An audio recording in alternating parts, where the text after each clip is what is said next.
अस्सलामुअलैकुम बच्चों, आप कैसे हैं? उम्मीद है कि आप सब खैरियत से होंगे और मज़े कर रहे होंगे। चलो मैं आपसे एक पहेली पूछता हूँ। आपने मुझे इस पहेली का जवाब सोचकर बताना है। चलो पहेली को शुरू करते हैं। सीखने वाला बोलता जाए, सिखाने वाला चुप। इससे मेरा ध्यान लगा है, शोर न करना चुप। एक बार फिर सुने।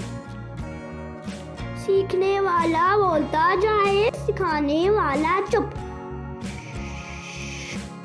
इससे मेरा ध्यान लगा है, शोर न करना चुप। इस पहेली का जवाब है किताब। तो बच्चों, क्या आपको इस पहेली का जवाब आता था? चले अल्लाह हाफिज। आपसे फिर मुलाकात होगी अगली वीडियो में। मैं तो चला।